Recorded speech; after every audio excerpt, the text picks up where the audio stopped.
ইংল্যান্ডের সাথে ম্যাচ জেতার পর আর্জেন্টিনা একটা পতাকা প্রদর্শন করেছিল। সেই পতাকায় তারা দ্বীপ ফেরত চেয়েছিল। এই কারণে ডোনাল্ড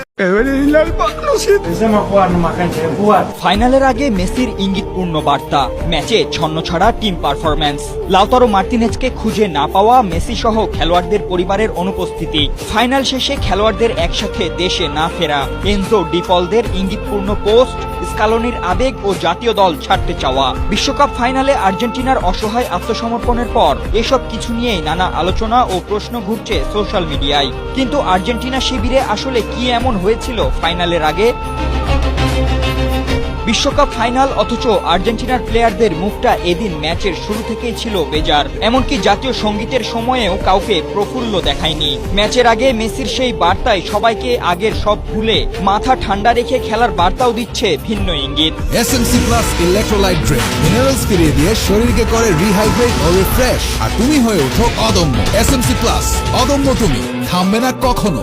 শুধুই কি তাই, পুরো আসর জুড়ে অন্যান্য ম্যাচে মেসি সহ একাধিক প্লেয়ারদের স্ত্রী ও পরিবারের বিভিন্ন সদস্যদের গ্যালারিতে দেখা গেলেও এদিন এত বড় একটা ম্যাচে তাদের কাউকেই মাঠে দেখা যায়নি। কিন্তু এর কারণ কি? স্পেনের বিপক্ষে ফাইনালে আর্জেন্টিনা যেন নিজেদের খেলা ভুলে গিয়েছিল। একের পর এক ভুল পাস, বল হারানো, শট নিতে না পারা, সেট পিসে দুর্বলতা, সবই ছিল স্পষ্ট। এমনকি প্রশ্ন উঠেছে লিওনেল স্কালোনির ট্যাকটিক্স ও বদলি নিয়েও। পারফর্ম করা মন্টিয়েল, লিসান্দ্রো রোমেরোকে তুলে নেওয়া, শেষ মুহূর্তে ফরওয়ার্ড না নামিয়ে ডিফেন্ডার সেনেসিকে নামানো ইত্যাদি সবকিছু নিয়েই চলছে জল্পনা। তবে কি উপরমহলের কোনো চাপ, নাকি কোনো অন্তর্দ্বন্দ্বের কারণেই এমন পতন আলবিসেলেস্তেদের? সামাজিক যোগাযোগ মাধ্যমে কারো কারো দাবি, ইংল্যান্ড ম্যাচ শেষে ফকল্যান্ড ইস্যুতে আর্জেন্টিনার সেই ব্যানার নিয়ে উদযাপনকে কেন্দ্র করে কিছু একটা ঘটেছে। আবার কেউ কেউ 1990 বিশ্বকাপ শেষে ম্যারাডোনার বলা ফিফা ও রেফারি মিলে তাদের ট্রফি চুরি করেছে সেই বক্তব্যকে সামনে আনছেন।